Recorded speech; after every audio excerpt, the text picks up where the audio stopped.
आदरणीय प्रधानमंत्री श्री नरेंद्र मोदी जी के मार्गदर्शन में देश की नई संसद में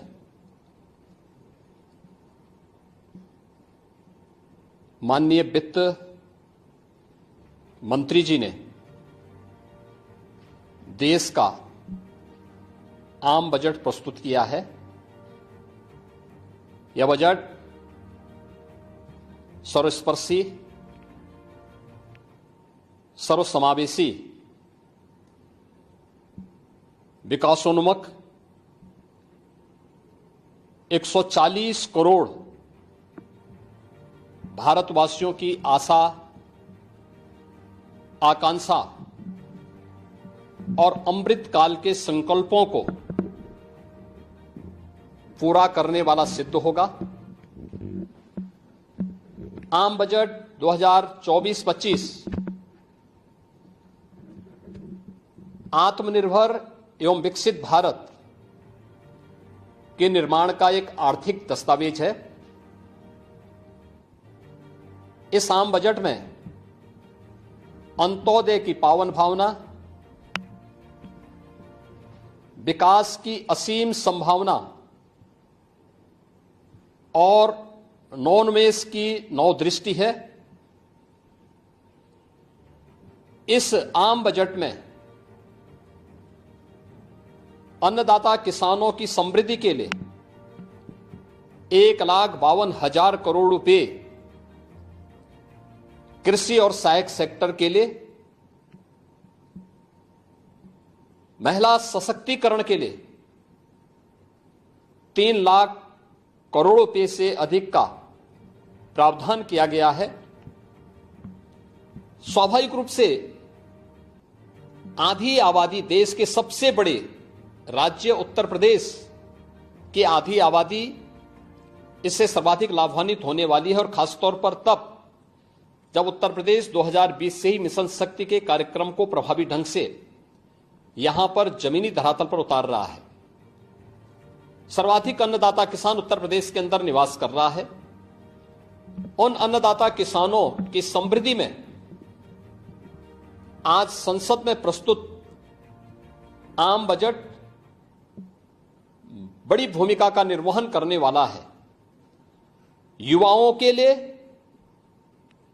लाखों नौकरियों के साथ साथ मध्यम वर्गीय परिवार के लिए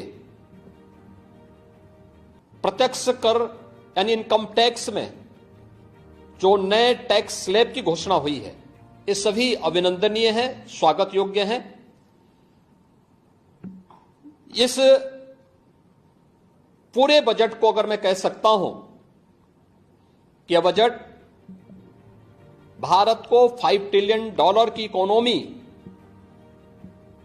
में बदलने के संकल्प के साथ ही दुनिया के ग्रोथ इंजन के रूप में भारत की भूमिका को और विकसित भारत की संकल्पना को साकार करने का एक आर्थिक दस्तावेज के रूप में यह देश की संसद में प्रस्तुत किया गया है। इस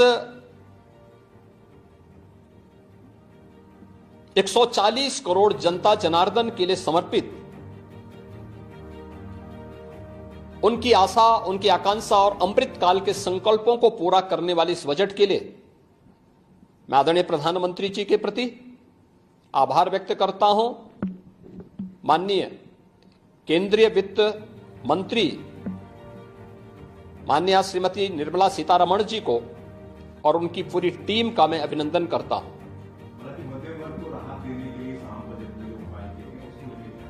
देखिए, मध्यम वर्गीय परिवार में टैक्स के बारे में सबसे बड़ी छूट आज उपलब्ध हुई है, और यह लंबे वर्ष समय से यह मांग चली आ रही थी। 3 लाख तक के प्रत्यक्ष कर यानी इनकम टैक्स में कोई भी टैक्स नहीं लगेगा।